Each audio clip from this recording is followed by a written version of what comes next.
is Tuesday, February 3rd, 2026. We are here for our regular Orange Township Board of Trustees meeting. Donna, can you please call the roll? Trustee Faust? Here. Trustee Knapp? Here. Trustee Ringel? Here. Please join us in the Pledge of Allegiance. I pledge allegiance to the flag of the United States of America and to the republic for which it stands, one nation, under God, indivisible, with liberty and justice for all. Okay, do we have any general announcements? I do not. The only thing that we have, I have, is that we have our next blood drive here at Township Hall on February 20th. So if you are able to donate and you'd like to, we'd love to have a good turnout from our community. I know we had a great turnout last time, so that was very encouraging. Our business breakfast is coming up next Tuesday, but registrations are closed, so sorry if you didn't get in on time. But we're excited for that opportunity to meet with many of our business owners that are here in the township. Okay, do we have any public comment? Do we have any public comment? Okay, seeing none. We are going to discuss the zoning code rewrite. We're just at the point where we are making our vote today. Yes, yeah, so we had our last hearing on it, and that hearing was closed. And in front of you is a resolution proposed. Including the resolution has all the modifications that were discussed at the last hearing as an exhibit. So you can see that under Exhibit A. That's on page 2, 3, and 4 of the trustee template. And how the resolution reads is that you approve the newest version dated, I believe, today, correct? Yes. And then, again, the newest resolution will include all of these modifications. The version includes all those modifications, but we just listed them out just to make it clear. Yeah, I Okay. just wanted to make sure I captured everything that the board asked. Okay. Are we good to go ahead and do our vote? I am. Does this have the single-family minimum lot size in it? I believe. Yeah, so that, you would see that, I'm sorry, on page 5. Oh, the neighborhood zone standards. Oh, that's right. That one, yeah.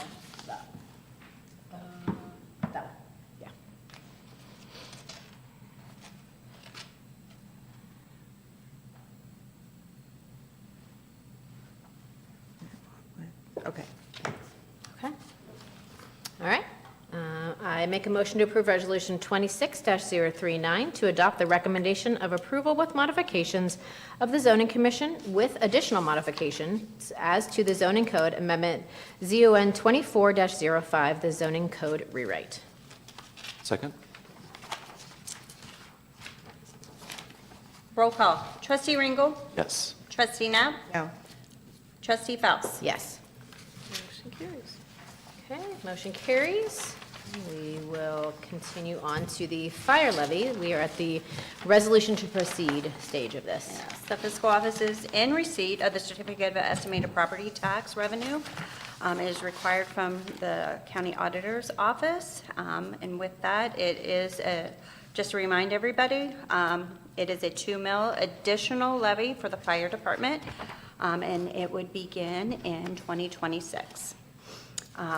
We would, the revenue amount generated would be roughly $4.5 million annually, and it would cost $70 for each 100 of our residents' current property value.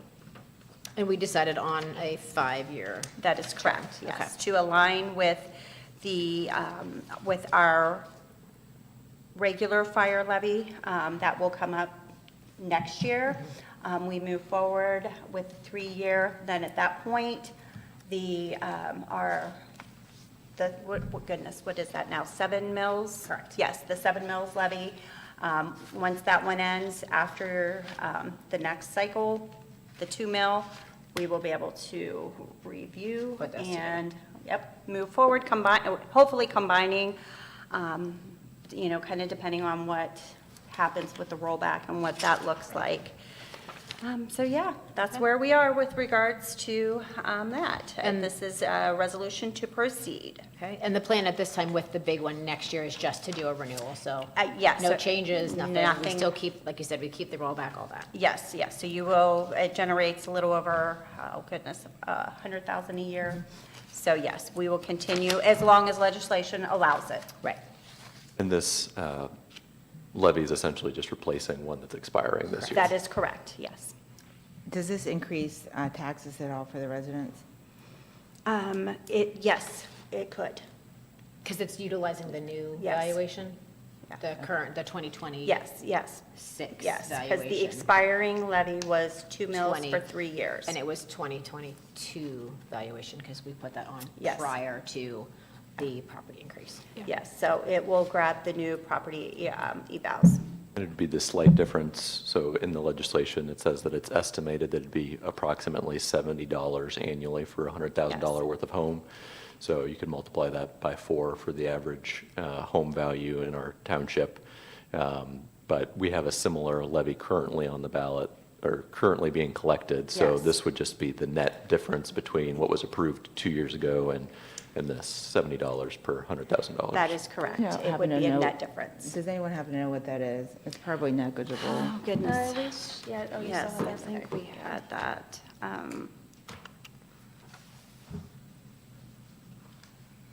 Well, you know what, I didn't update, I did not update my spreadsheet after we talked. I do not have the difference between what I it think I what it think was we- versus it's what it neg- will be. I think it's pretty negligible. I would imagine within $10. Yeah, Yeah. what do you For some think? reason, Yeah. $35 per mil That is is, the number that's been in my brain for a yes. while. Yes, So because if this that's is 2 that's mil, our it's 70, limit, so- yeah. We Yeah, it's probably cannot not gonna be exceed much of a 35 difference. per mil. But people ask that question, Yeah. you know. when- if one And we'll get passes. some communication out, probably in Yes. our next newsletter, Okay. and try to understand, or provide the, And then, Yeah. you mean the next mailed newsletter that we'll send, which will go out before Yeah. Election Day? Yeah. Okay. And the auditor also has it has a wonderful calculator on their website. Residents can go out there once they get all of this information loaded for the special election.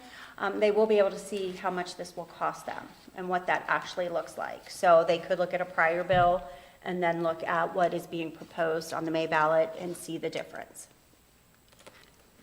Okay. Yeah, because we're going to be asked that question, Yeah. so. yeah.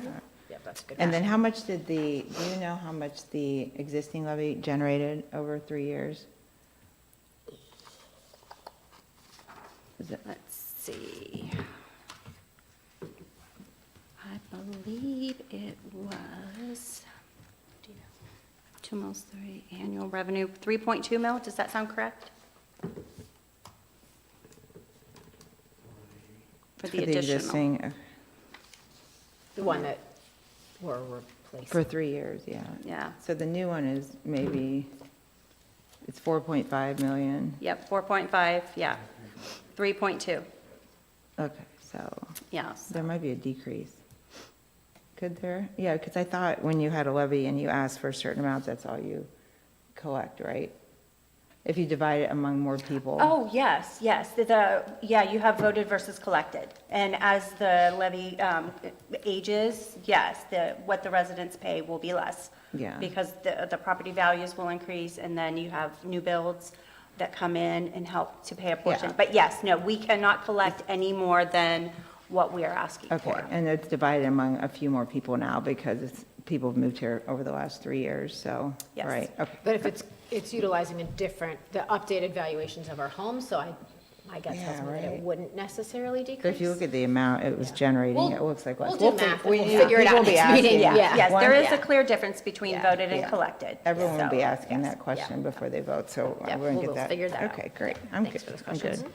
Okay, we good? yep. All right, I make a motion to approve Resolution 26-040 to proceed with submission of the question of levying an additional tax in excess of the 10 mil limitation for the purpose of providing fire and EMS services for revised codes 5705.03, 5705.19I, 5705.191, and 5705.25.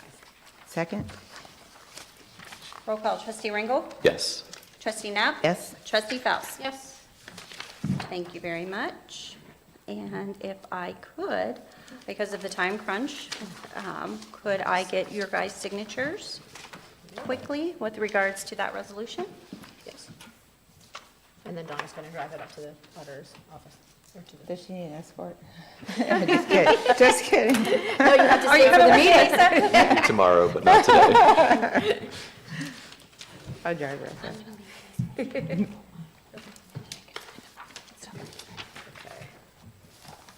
It's just one place. Just one place? Yes. Yeah.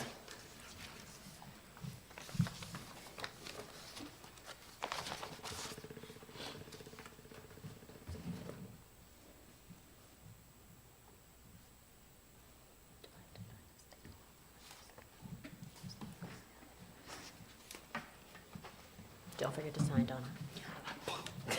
Thank you. Awesome, thank you very much. Okay. Thank you. You guys have a wonderful meeting. Yeah, thanks.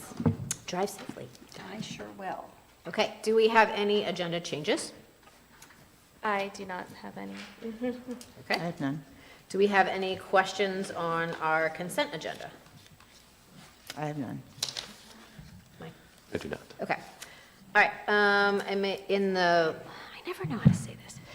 This is, I like to read, like, I make a motion and then you read A and B. Okay. And then second, Oh, yeah. glad I'm not the only one. I know, right? Mike Every did it really time. well. I feel like you did something. He had under no here, questions though. all Make a motion year. approving the consent agenda, so reading from line 1, Okay. and then you say including Okay, A thanks. and B. I make a motion approving the consent agenda, including Resolution 26-041, approving the electronic record of the proceedings from the regular trustee meeting held on January 21st, 2026, and Resolution 26-042, approving purchase orders, then and now purchase orders, and blanket purchase orders as listed.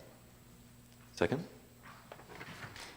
Trustee Faust, Yes? trustee Ringel, Yes. and trustee Knapp. Yes. Okay, thanks. Our development and zoning report. Robin? Good afternoon, trustees. I will run us through the zoning hearings and meetings report. The first one is coming up here in a few short hours at 5 p.m. This evening, Tuesday, February 3rd. That is the hearing for the proposed amendment for the Parkway Plaza project located at 79 Parkway. They are adding approximately 2,000 square feet to their approved building. Next meeting is the Board of Zoning Appeals meeting. That is Thursday, February 19th at 6 p.m. There are 2 agenda items on that evening's agenda, both for residential setbacks. The first for a pavilion and fireplace to encroach into the rear yard setback on Arctic Avenue, and the second for an egress window to encroach into the side yard setback on Orange Lake Drive. The only other 2 items on the zoning report are the 2 tabled items at the zoning commission level, the North Road mixed-use project at 5917 North Road, and then the proposed Hidden Oaks project at 6980 South Old State. Those are both tabled. I do not have any updates on those applications at this time. Okay. Any questions for Robin? I have none. Okay. Operations, Silas? Thank you, Board. First item you'll see is a resolution to proceed with the Safe Routes to School grant for Walker Woods Trail. This is a time-sensitive issue and one of the multiple steps in the process to have board support to apply for the grant. If you recall, this trail would go behind the middle school, high school complex. There are a lot of steps still to take on this. The biggest part of this is to try to get the funding. Without the funding, this project will go nowhere. So that would be your first resolution. The other one you'll see is an agreement with Carpenter Marty Transportation. This is for a different project on the north side of the township. We had a section of trail bridge fail last year. We did temporary repairs on that. This engineering would get us closer to getting out to bid for a more permanent repair for that bridge and a section south of that as well that's failing as well. So that would be with Carpenter Marty, and that would be utilizing our on-call consulting engineering process that we have in place. Okay. I don't have any questions. You guys have any questions? I do not. No, I have none. Okay. I make a motion to approve Resolution 26-043, resolution to proceed with the Safe Routes to School grant for the Walker Wood Multi-Use Trail. Second? Trustee Faust, Yes? trustee Knapp, Yes. and trustee Ringel. Yes. I make a motion to approve Resolution 26-044, approving and authorizing the Director of Operations to enter into an agreement with Carpenter Marty Transportation, Inc.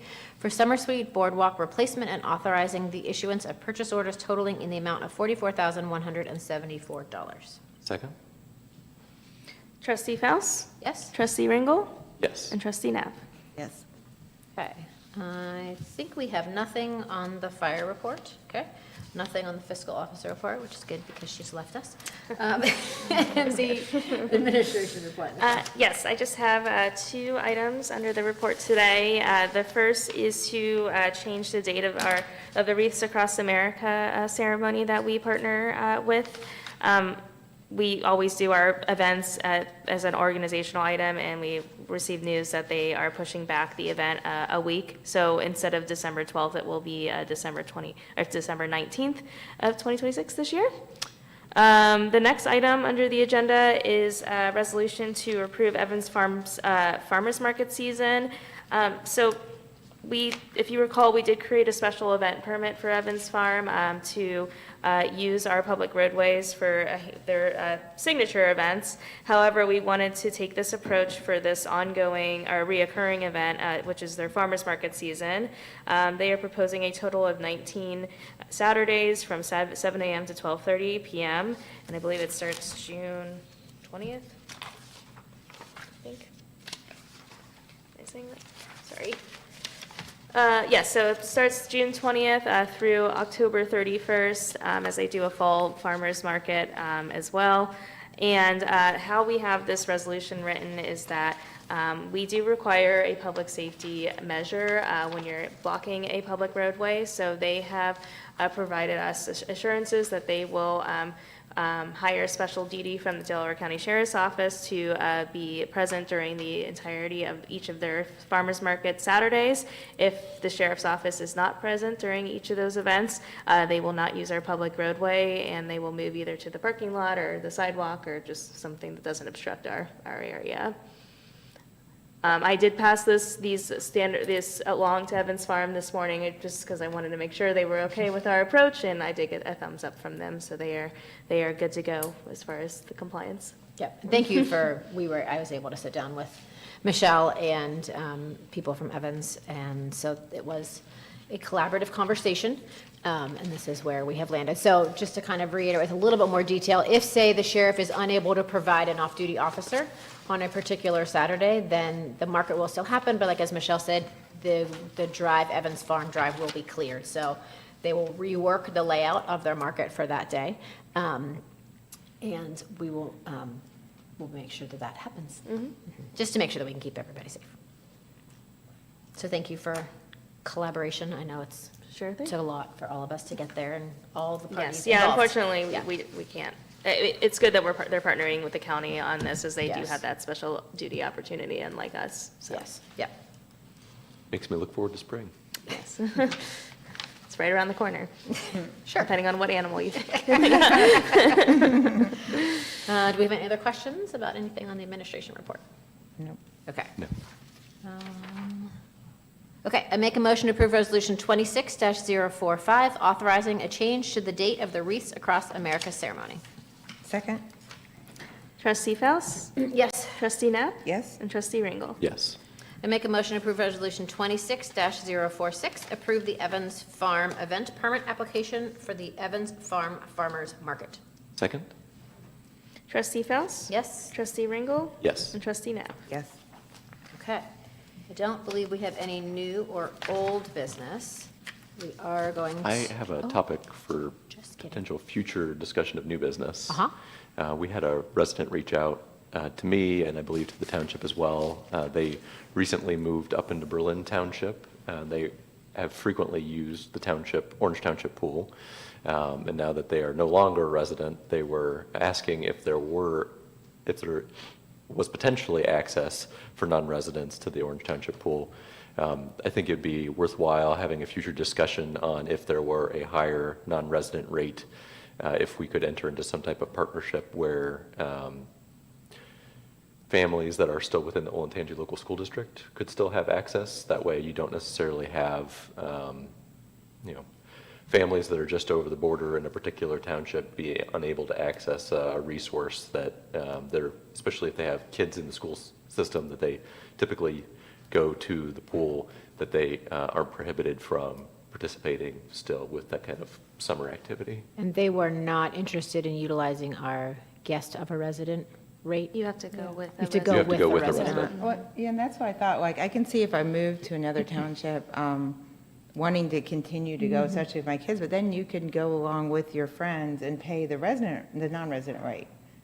You know, so if you have a tradition where you go every summer with your friends, that would really be hard, but you can still go with those friends and just pay the higher non-resident rate. And But we you could- are relying in that situation on On your having a friend resident to be able to go with Yes, you. that's true. Well, no, but they moved out of the township, so I don't know. Several years ago, we did have the non-resident rate for Yeah. non-residents, but then we ended up having way too many people come on, because everyone loves the pool, and even, I mean, it's expensive, but then we ended up cutting that out. Like, Michelle, I don't know if you were here, but a Is while that ago, we cut it, we decided not, because you open it up to the possibility of, Yeah. I think there's It was 100,000 like residents in maybe 10 years Olentangy, ago. so Oh, okay. I doubt they would all use it all the time, but I think that it would open it up to maybe way too many people, but we can discuss it. Yeah, I'm open to having a conversation. But yeah, I mean, there's definitely days when we did not have a ton of people at the pool, but there are some days where the pool is very, very full. And so It's I hard. wouldn't want to Yeah, make weather dependent. that a safety If hazard. it's under by- 70 degrees, they can come. I'm sure they want to come those days. Well, I would imagine there'd be a price point where, you know, you'd have to really want to attend for being a non-resident Right. to make it the investment that you could probably limit the group of non-residents that actually attend. Yeah, it would be, I mean, I think the actual cost of coming to the pool is actually a lot more expensive than we charge, because we subsidize it, so, I mean, it might be $50 each. If you actually took it down to, you know, how much taxes we pay, and then the maintenance, and then we subsidize it from the parks levy, it might end up being a lot more money, you know, to make it actually pay for itself, because there's a lot of hidden costs in there, so. Do Yeah. we know if there's other pools, I know we don't know this now, but like, at one point, I didn't live in Worthington, and I looked into getting a Yeah, I non-resident think pass. that the It was latest very trend, expensive. the latest trend is taking that Residents away. only, okay. Yeah, is Does Worthington That residents. was still a- do it? It was a long time ago that I looked Yeah. into it. so And I have no Worthington idea. at that, you know, their growth kind of stagnated at some point, and all their facilities were like paid for because they were like a legacy community, and they, you know, after you've grown and stopped growing, you kind of, it changes a little bit. You don't have as many startup costs and things, but yeah, I did also do that. Yeah. And you can go, I think you can go to Westerville still, but similar I believe you can, situation, Yeah. So, but it's a small you do pool. some research and have a. Yeah, future there's two locally in Central Ohio that I know of off the top of my head that do allow non-residents. They charge double what the resident rate is for everything, memberships, daily pass, everything. And we are, daily pass for a resident is 10, daily pass for a non-resident is 15. Is that correct, what we landed on this year? Guest of, Guest. guest of residence. Guest of a resident, so sorry, let's get the terms correct. So, okay, good to know.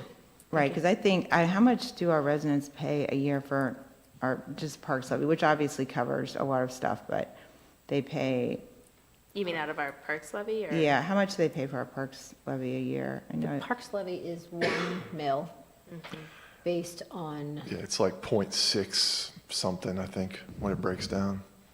Because Like- it's an old levy. Pool management contract was 200 grand, Closer to 4 this year. 400 Yeah, grand? like So- 392 or something like that. Okay. So, yeah. Yeah, so we pay so much. I mean, even if the residents paid what it actually costs, it would be cost prohibitive. I think it's more of a service, yeah, because it's very, very expensive to run. But there might be the opportunity to subsidize some of the costs further for residents through higher non-resident pool pass fees. Yeah, it's worth a conversation. yeah, it doesn't hurt. Yeah, I would just come with the resident if I were them. totally. Especially if you just moved. I know. So next steps on that is, I think to find some additional information about which pools in the area allow for non-residents and what their rates are, and then potentially, For non-resident membership. yes, Okay. have a future discussion on rates, pool operation costs, and non-resident admission. Maybe, and, like last year, we could I feel like, did we end with the pool in the black or the red is a question that I often. We have Depends. always Yeah, ended it in the depends on red. how you look at it. Right. Yes, yeah. So give us the spreadsheet with the ways we can look at it, maybe. I might need more than a couple weeks of okay. that, just, Yeah, I guess I want to make sure we can do some decent comparisons and really understand, like, When do we start advertising pool membership for the summer? We'll start advertising it in March and membership sales will be right at the end of March. Okay. Usually And right then before when spring does break. the next newsletter go out? And does that include, like, hey, the pools, yeah. here's- scan the We would do QR something code? with the pools. And do you know when that one gets in our mailbox? Like, when do we have to have, all of our articles in, kind of a thing? I to thought city? it was April. Well, okay. But passes start in March, so maybe in 2 meetings? Just kidding. It's already February. Losing my brain. That's how do you have, this is probably before your time, but back in the day when we did reduce when we no longer allowed non-residents, I can't remember when that was, maybe I 10 think it years was ago? like, 17, 18, 19, Yeah. somewhere, it was So pre-COVID. pre-COVID. Yeah, do you have any maybe you could find, it might not be possible, it might be gone, but some information on like how many people that eliminated, like if that actually, I do think it helped the situation, because at first we didn't allow non-residents to get season passes. I think that was first, and then next it was not allowing them to have season passes. And I thought it had some effect on it, but I can't remember. I know my first few years here, as soon as COVID was over, post-COVID years were like our 3 highest years we've ever had at the pool by a pretty wide margin. That was resident only, so it was right after the non-resident thing changed is when we had our highest numbers ever. COVID probably played a role in that as well. But we've been going down, at least 25 went down, but weather is not fantastic. Rough Do summer you remember this how year. 24 went, just in general? Solid. Okay. But we've been trickling down since the first 2 years after COVID. It's kind of Okay. got real hot and And I heavy feel for a like while. everybody then did all the started trickling things down. those first years because we Yeah. hadn't been able to. And our population is growing so much, and, the pool isn't getting bigger. True. But our population is also aging. My family used to buy a membership, and now maybe I can get my daughter to come, right? So, but I'm not moving. Yeah. So, and there aren't, I guess I don't know off the top of my head if there's a lot of younger families that are moving to Orange Township. I feel like there's a lot of younger families that are moving north because they're getting new homes versus pre-owned homes, existing homes. Yeah, I don't know. It seems like there's Yeah. a shortage of babies the last couple of Yes. years in my neighborhood, but Yeah. it seems like there's lots of other kids, but part of it's just the stage we're in. But yeah, I'd be interested in knowing. It's a small pool. I feel like some other communities, they might have the room or they have extra, Right. the facility's Space. huge, or, they have additional pools throughout, and maybe their population is aging, and so they're okay with it, but I don't, yeah. I think it would be Stuff look interesting at. to know on, say, like our 5 highest turnout days at the pool, what was that number? Like how many, I feel like this is information that you have access to, right? Like we had 7,242 people here, whatever it is. Yeah, in my time here, I think any day over 1,000 is a really busy, like real busy day. Okay. And everything's weather dependent, except Right. for the couple holidays over the summer. Those are usually really busy as well. And those days, like 4th of July, Memorial Day, even Labor Day, I would have really big concerns about safety if we were to open it to more people. We have pushed the limit several times where the guards don't feel safe with the amount of people at the pool. If we were to open it some more on those days, we would probably having a pretty big issue. Now, the other days, there's plenty of days where it's not an issue. That's There's tons some of that it would space, yeah. probably be an overcrowding issue and be a safety Yeah. concern. So, but something we can look more at. Like I said, I think Michelle said it well, there's plenty that are resident only at this point, which is probably the research that was done before the township made that decision. There's 2 of them that come to mind right now that are still allowing non-residents, but as Mr. Engel said, they do pay a pretty stiff penalty for Yeah. not living here, so Do we track, I know we track people as they enter. Do we track people as they exit? we do not. So we don't have we just know how many people are there that day, not how many people are there at one particular time. Yeah, it's kind of Okay. based off gut feeling. We have our registration, or have our intake, but yeah, we Yeah. don't have a system where we check Okay. people out. Okay. Silas, do we allow, if there's a daycare that wants to come in, and I know there's the per person supervision thing, but if it's a daycare and there's kids that don't live in Orange Township, how does that work? If the daycare is in Orange Township? We have one daycare that uses the pool right now. It's kind of a grandfathered in situation. They all have either memberships or they buy day passes. So the daycare will write a check every day, count kids, check passes. They don't have a pass, they pay. So then, So does that's a that count as a resident rate? Because is it a resident, their business? Well, Like- we haven't had different rates until this year, so Okay. that'll be a change for them as well. Oh, that's right. So, But so will you if my check- kid attends the daycare and I have a pass as a family member, my kid gets to go just based on the fact that I've already purchased a pass. But Correct. if, say, Lisa's kid doesn't have a pass, then she's paying to the daycare, and then the daycare is paying us each. Yeah, I don't know how the daycare does on there. Right, The but- daycare writes the township a check. We get a check. But then will you know if that child is a resident of Orange Township or This year we will. Worthington? We'll have I mean, to now. how you check that? You'll, We haven't had to in the past. I'm sorry, what? We haven't had to in the past. so But now that'll be you new. will. So you'll have to say, hey, for this child, you get their names, you'll have to, Yeah, they give us a roster, so we'll know. you have to have proof of residency. So what if, but they'll be allowed to come with the other kids that are Orange Correct. Yeah, residents. nothing will change as far as the procedure. It'll just be a change to cost. For that daycare, should they choose to continue coming to the pool. Okay, all right. Because I know that was part of the problem, is they were bringing in non-residents Mm-hmm. at some point, but I guess if the business, I guess if there's at least one person that's an Orange Township resident, they get it. Yeah, Yeah, it's, because they're all it's friend of a tough. resident with a Thankfully, it's resident. not abused. It could be. You know, if Chase wanted to have one resident bring 6,000 people in one day and buy 6,000 day passes, that might be a problem. But technically, it's possible. It just hasn't happened, which is nice. Well, yeah, we had I think they were coming in, there was a problem with some of them back in the day where they were coming in and staying for 4 hours. You know, it was basically half a day of daycare. They would all be there, and there were some issues with that, but, Yeah, the daycare that comes right now, or has been coming the last few years, has really worked hard to Yeah, help with supervision and be a Okay. little more mindful of They have a things. so history of, like, It's improved yeah. quite a bit.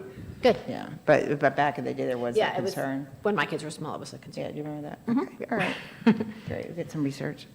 Okay, thank you, guys. Okay, we are going to move into executive session. Yeah, and it'll just be myself and the board. Fine.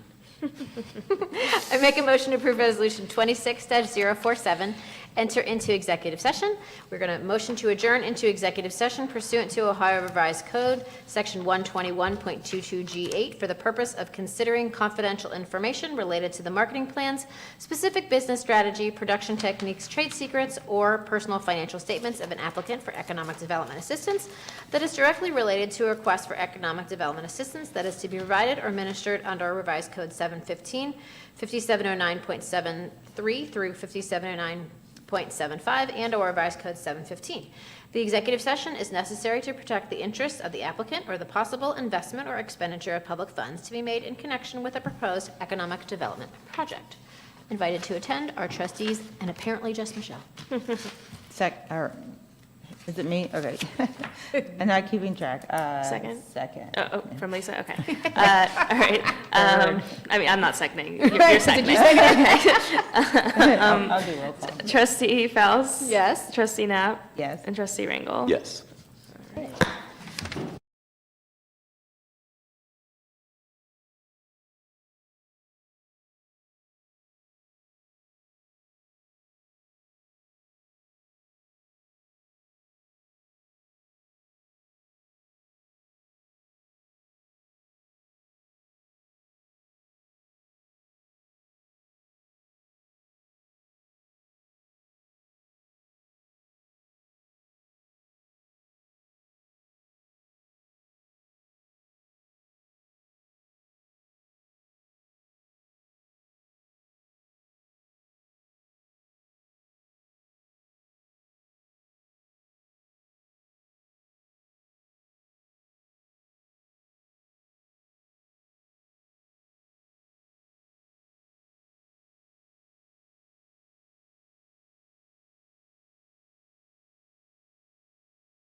based I could on be, now, or- we are on.